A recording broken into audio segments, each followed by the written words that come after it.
de jouer. En vérité, c'est cette présence qu'on recherche.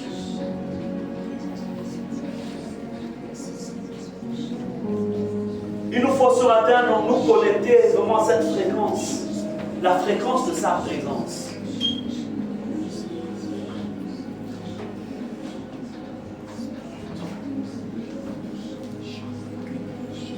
Et nous avons besoin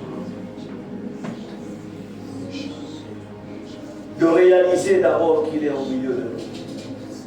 De réaliser que tu es un adorateur. Il a dit, l'heure vient et il est déjà là pour les vrais adorateurs. Donc le problème n'est pas seulement d'adorer, mais il faut être un vrai adorateur. Un vrai adorateur. C'est ce qui est recherché. C'est ça que Dieu recherche. Un vrai adorateur.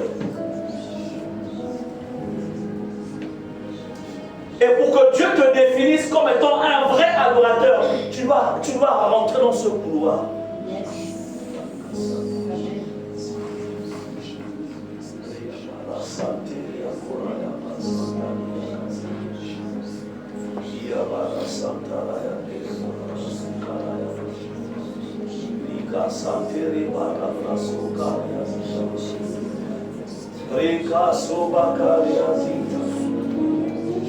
Et dans cette atmosphère, tu le contemples réellement. Tu peux commencer à le contempler.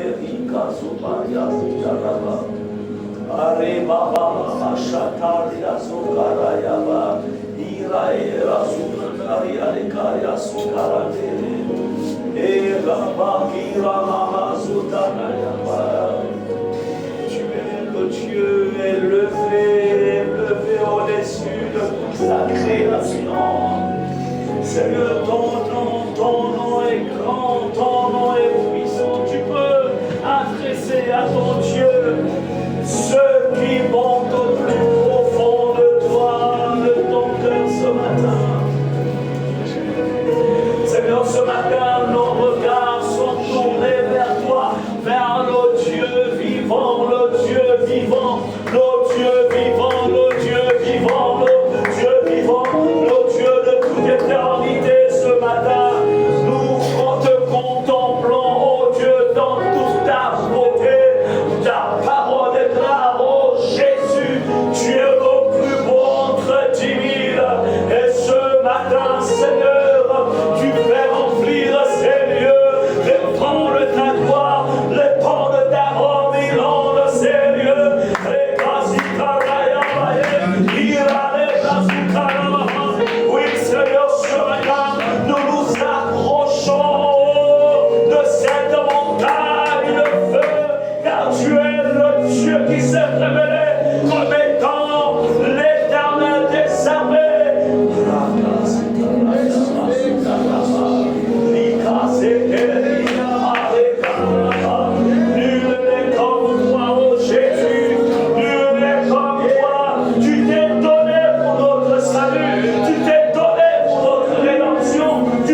Quelqu'un dans l'assemblée, pendant que si tu sens une prière qui monte en toi, tu peux une adoration, une prière d'adoration, tu peux l'exprimer à ton Dieu maintenant, maintenant, maintenant.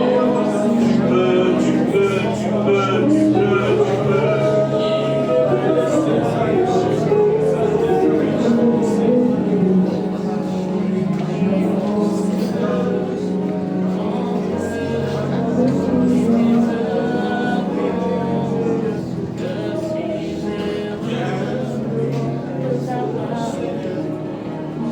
Seigneur, ce matin, nous te bénissons et te célébrons. Seigneur, à qui d'autre irions-nous? Seigneur, le monde nous a déçus. Le monde nous a martyrisés. Il n'y a rien de bon dans le monde. La parole nous dit que celui qui aime le monde se fait ennemi de Dieu. Seigneur, c'est pourquoi ce matin, nous te disons que nous avons vomi le monde. Mais nous sommes connectés à toi, le véritable Jésus. Sois glorifié ce matin, sois célébré ce matin, sois élevé ce matin. Et nous pouvons l'acclamer,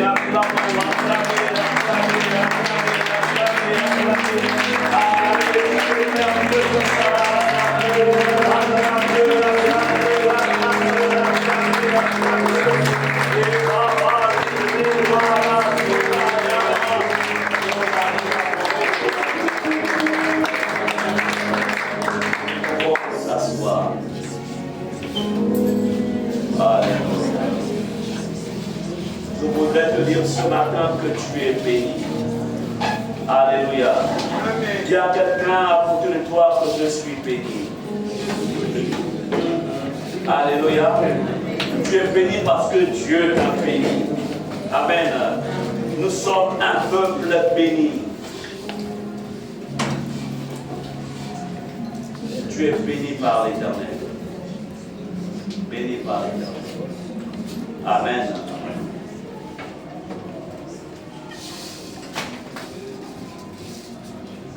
Nous avons passé des merveilleux moments ces 3 ou ces 2 dernières semaines. Et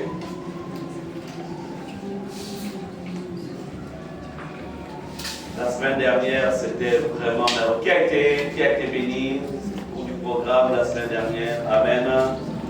Amen. Amen. Amen. Tu vas pas le main lever. Yes. Pour ceux qui ont pu être là.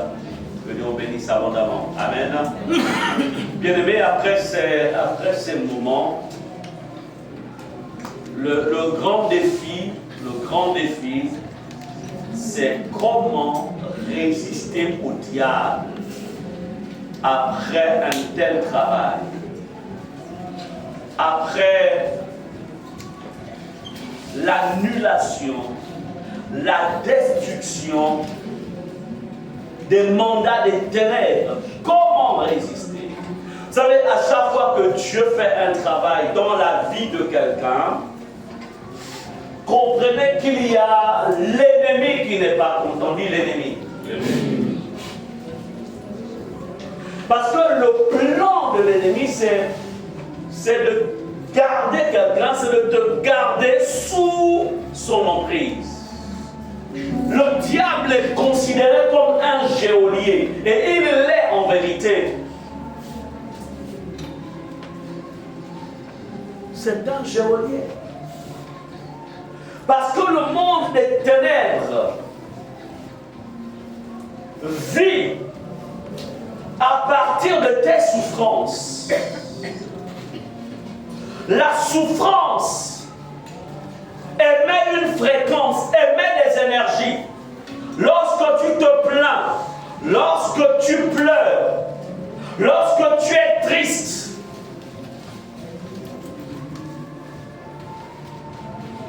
ça relâche les ondes. Et le monde des ténèbres vit de ça. Amen. C'est pourquoi, si tu sais comment ce monde-là fonctionne, si tu sais comment l'ennemi fonctionne, tu ne donneras plus de la nourriture au diable, ni aux sorciers, ni aux agents des ténèbres, c'est la même chose.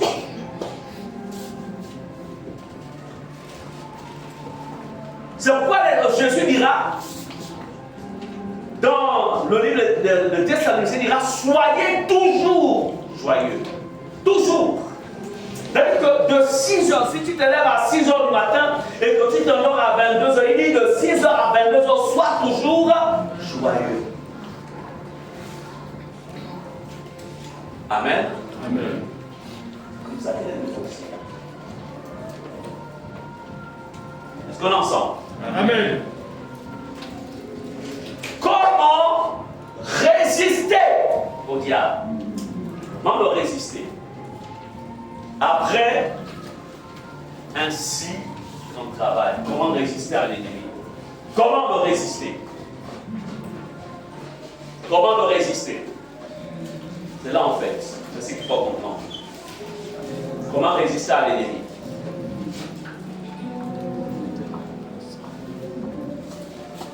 Beaucoup de chrétiens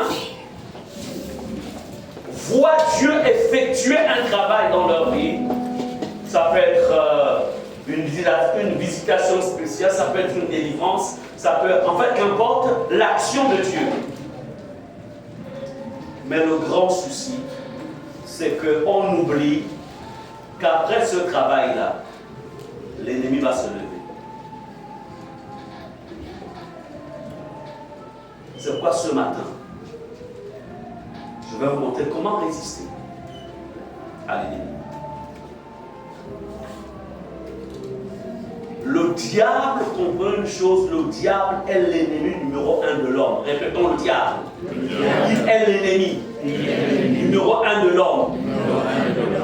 Sachez-le que vous le sachiez ou pas, il est notre ennemi numéro 1.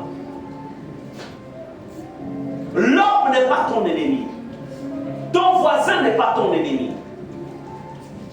C'est pourquoi dans la Nouvelle Alliance, Jésus vient en fait réorienter les choses. Satan est l'ennemi numéro 1. Et il combattra toujours l'homme pour nous empêcher d'atteindre notre destinée ou de vivre dans notre destinée. Il est l'ennemi numéro 1.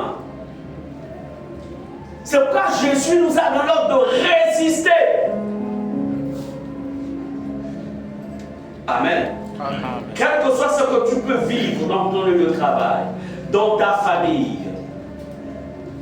quel que soit ce que tu peux vivre, même à l'église, l'ennemi numéro 1, c'est le diable. Si tu regardes la chair et le sang, tu t'es trompé d'adversaire. Amen. L'ennemi numéro 1 de l'homme. Lorsque tu te lèves le matin, il y a déjà un programme qui est conçu dans le monde spirituel contre ta vie. Chaque jour, il y a une programmation. Entre 24 h et 3 h du matin, il y a un programme. Dès que le programme se fait là, le programme se fait. C'est pourquoi un enfant de Dieu n'est pas fait pour dormir de 22 h à 6 h du matin.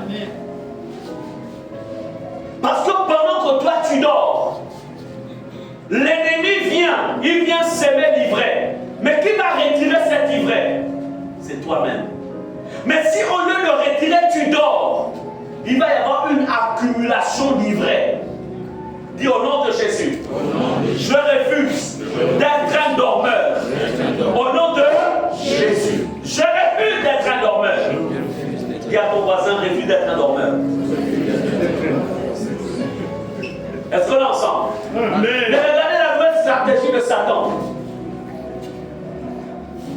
Prends ton téléphone là. Montre-moi ton téléphone. Montre-moi ton téléphone. Ancien Hassan, montre-moi ton téléphone. Non, non. Démontre son téléphone comme ça. Oh, son téléphone. Ne me dites pas qu'il n'a pas de portable aussi. Il ne faut pas me dire ça.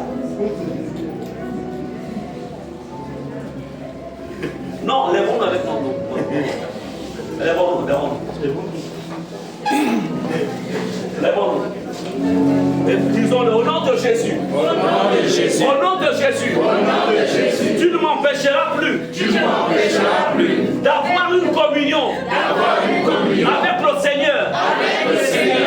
Réseaux sociaux. Réseaux sociaux. Qui mangent mon temps. Au Au nom de Jésus. nom de Jésus. Je vais te contrôler. Je vais te contrôler. Amen. Amen. C'est toi maintenant. Il nous mange le temps. Amen. On a prié de lire la Bible. Amen. Il nous retient. Amen. Donc il faut le dompter. Il passe par là pour commettre des dégâts spirituels. Amen. Amen. Résistez au diable. Je ne veux pas dire que le téléphone c'est le diable, c'est pas ce que je veux dire. Il ne faut pas dire que le bas, ça dit que le téléphone, c'est un outil important. Mais c'est toi qui dois le contrôler. Il ne doit pas te contrôler. Résiste. Nous voyons donc dans ce message comment résister à cet ennemi millénaire. Le diable est un ennemi millénaire. Ce n'est pas un ennemi d'aujourd'hui. Il a combattu nos ancêtres, nos aïeux, nos trisaïeux, nos bisaïeux, tout ce qu'on pouvait dire, il les a tous combattus. Et comme c'est un esprit, il ne meurt pas. Eux, ils sont passés, c'est maintenant nous.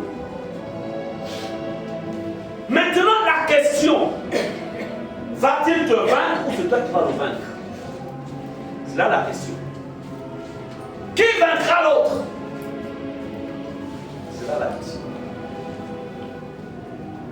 Aujourd'hui, c'est à toi qui s'en prend. Il s'en prend à ta maison. Il s'en prend à ta descendance. Il s'en prend à ton travail. Il s'en prend à ton couple. Il s'en prend. Comment le résister? Je peux vous dire une chose, le christianisme ce n'est pas une vie de chewing-gum. C'est-à-dire tu es là, tu marches, il y a du goût et je dis tu te trompes. Le christianisme c'est la bataille. Amen. La bataille contre les entités maléfiques. N'oubliez jamais ceci. Celui qui nous combat là, il a déjà vu une fois le ciel. Il y a séjourné pendant un certain temps. Il sait exactement ce que toi et moi nous ne connaissons pas encore, si ce n'est que par à travers la parole de Dieu qu'on essaie de voir, de comprendre à peu près comment est le ciel. Lui, il sait. Toi, c'est peut-être par révélation, par vision. Que soit la révélation ou la vision, ce n'est pas quelque chose de complet, ce n'est qu'une partie. Mais lui, il sait exactement. Donc, s'il peut se battre pour t'en empêcher, il va le faire. Et c'est d'ailleurs ce qu'il fait. Amen. Amen. Jusqu'à ce qu'on parte de ce monde, tu ne peux pas ignorer la bataille. Tu ne peux pas ignorer le combat. Tu ne peux pas ignorer cela, c'est impossible.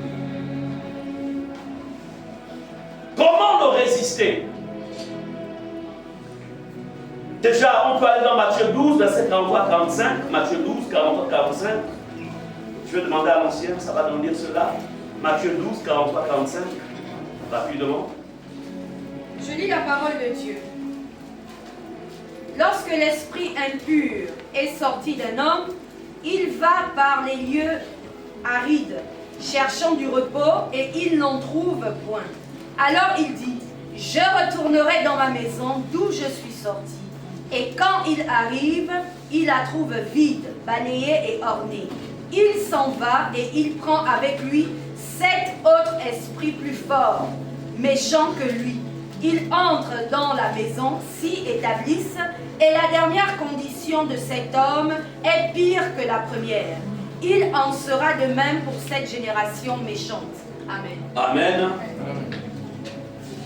Voici ce qui se passe lorsque, par rapport au travail qu'on a fait la semaine dernière, ou lorsqu'il y a une différence qui se fait, puisque pendant 2 semaines, on a travaillé sur la destruction des mandats, auxquels les mandats ont été détruits. Mais un mandat détruit ne veut pas dire qu'il ne peut pas être réécrit. Il faut le comprendre. Un mandat, c'est un ordre de mission. Si l'ordre de mission a été déchiré, effacé, et que des dispositions n'ont pas été prises, l'émetteur du mandat va à nouveau réécrire le mandat.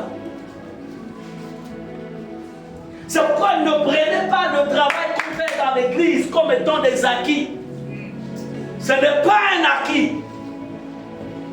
Beaucoup de personnes cherchent la sécurité, cherchent en fait que Dieu travaille dans leur vie. C'est bien, mais ce ne sont pas des acquis.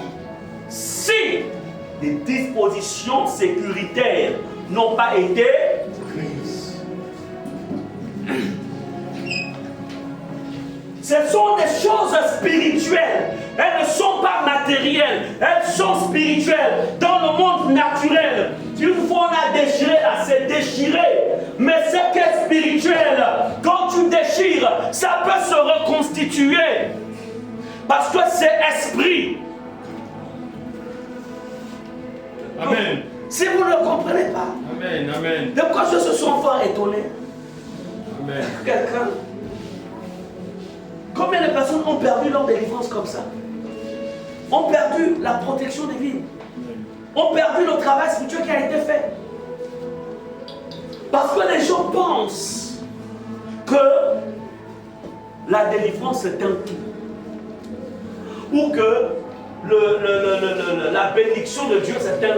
Ça c'est limite. Non! Le véritable combat commence même après que la délivrance ait été accomplie.